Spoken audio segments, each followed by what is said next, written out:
Hi అండి, నమస్తే. Welcome back to my channel. ఇవాళ వీడియోలో పన్నీర్ 65ను టేస్టీగా క్రిస్పీగా ఇంట్లోనే ఎలా తయారు చేసుకోవాలో చూపిస్తాను. అచ్చం రెస్టారెంట్లో ఏ టేస్ట్ అయితే వస్తుందో అదే టేస్ట్తో ఇలా ఇంట్లోనే ఈజీగా ప్రిపేర్ చేసుకోవచ్చు. మనకి ఈవినింగ్ స్నాక్స్గా తినాలనిపించినప్పుడు కానీ, లేదంటే వెజ్ స్టార్టర్స్లో ఏదైనా స్పెషల్గా చేయాలి అనుకుంటే ఈ పన్నీర్ 65 చేసుకోవచ్చు. టేస్ట్ అయితే చాలా బాగుంటుంది. ఇంక లేట్ చేయకుండా ప్రాసెస్లోకి వెళ్ళిపోదాం. ముందుగా ఇలా ఒక మిక్సింగ్ బౌల్ తీసుకొని దీనిలోకి 3 టేబుల్ స్పూన్స్ మైదా పిండిని తీసుకోవాలి. అలాగే 2 టేబుల్ స్పూన్స్ కార్న్‌ఫ్లోర్‌ను కూడా తీసుకోవాలి. ఇప్పుడు ఇందులోకి 1 టీ స్పూను రెడ్ చిల్లీ పౌడర్‌ని వేసుకోవాలి. అలాగే పావు టీ స్పూను మిరియాల పొడిని వేసుకోవాలి. అలాగే పావు టీ స్పూను పసుపును వేసుకోవాలి. పసుపు అనేది ఇక్కడ పూర్తిగా ఆప్షనల్ అండి. మీకు ఇష్టం ఉంటే వేసుకోవచ్చు, లేదంటే స్కిప్ చేయవచ్చు. అలాగే పావు టీ స్పూను జీరా పౌడర్‌ను వేసుకోవాలి. అలాగే పావు టీ స్పూను గరం మసాలా పొడిని వేసుకోవాలి. అలాగే 1 టీ స్పూను ఫ్రెష్‌గా దంచిన అల్లం వెల్లుల్లి పేస్టును వేసుకోవాలి. అలాగే రుచికి సరిపడా ఉప్పును వేసుకోవాలి. అలాగే 1 టీ స్పూను లెమన్ జ్యూస్ను కూడా వేసి ఇవన్నీ బాగా మిక్స్ అయ్యేలాగా కలుపుకోవాలి. ఇలా కలుపుకున్న తర్వాత ఇప్పుడు ఇందులోకి నీళ్ళని కొంచెం కొంచెంగా చిలకరించుకుంటూ బ్యాటర్ని కలుపుకోవాలి.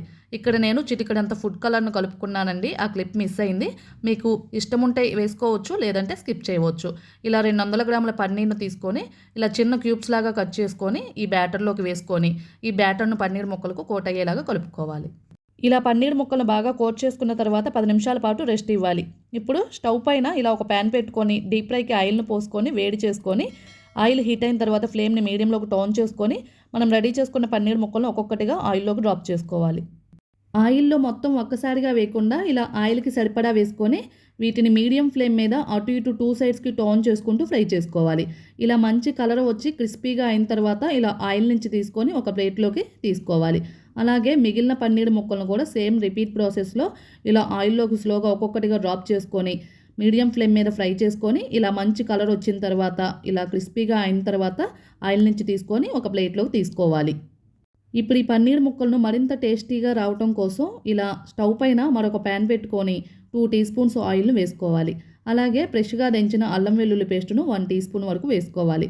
అలాగే 2-3 పచ్చిమిర్చి చీలికలను వేసుకోవాలి. అలాగే కొంచెం కరివేపాకును కూడా వేసుకొని వీటిని బాగా ఫ్రై చేసుకోవాలి. ఇలా ఈ విధంగా ఫ్రై అయిన తర్వాత ముందుగా మనం ఫ్రై చేసి పక్కన పెట్టుకున్న పన్నీర్ ముక్కలను కూడా ఇందులోకి వేసుకొని ఇలా పైన చిటికెడంతా ఉప్పును చల్లుకోవాలి. అలాగే చిటికెడంతా కారాన్ని కూడా చల్లుకొని వీటిని బాగా గరిటతో కలుపుకోవాలి. మీడియం ఫ్లేమ్ మీద 1 or 2 మినిట్స్ పాటు టాస్ చేసుకుంటూ కలుపుకోవాలి. ఇలా టాస్ చేయటం వల్ల పన్నీర్ 65కు ఉప్పు కారం చక్కగా పడతాయి. ఇప్పుడు స్టవ్ ఆపేసి ఈ పన్నీర్ 65ను ఒక ప్లేట్లోకి సర్వ్ అవుట్ చేసుకోవడమే. అంతేనండి, ఎంతో టేస్టీగా క్రిస్పీగా పన్నీర్ 65 మనకి రెడీ అయిపోయింది. అచ్చం రెస్టారెంట్లో ఏ టేస్ట్ అయితే వస్తుందో అదే టేస్ట్తో ఇలా ఇంట్లోనే ఈజీగా రెడీ చేసుకోవచ్చు. వీటిని ఈవినింగ్ స్నాక్స్గా అయినా ప్రిపేర్ చేసుకోవచ్చు, లేదంటే వెజ్ స్టార్టర్స్లో మీకు ఏదైనా స్పెషల్గా తినాలి అనుకుంటే వీటిని ప్రిపేర్ చేసుకోవచ్చు. ఇలా టమాటా కెచప్తో సర్వ్ చేసుకోవచ్చు. మీరు కూడా ఇంక లేట్ చేయకుండా ఈ టేస్టీ అండ్ క్రిస్పీ పన్నీర్ 65ను ట్రై చేసి ఎలా వచ్చిందో కామెంట్ బాక్స్లో మీ ఫీడ్బ్యాక్ను తెలియచేయండి. మీకు ఈ వీడియో నచ్చితే లైక్ చేయండి. అలాగే మీ ఫ్రెండ్స్కి, రిలేటివ్స్కి షేర్ చేయండి. కొత్తగా మన ఛానల్ చూసే వాళ్ళు ఎవరైనా ఉంటే సబ్స్క్రైబ్ చేసుకోండి. Thank you for watching.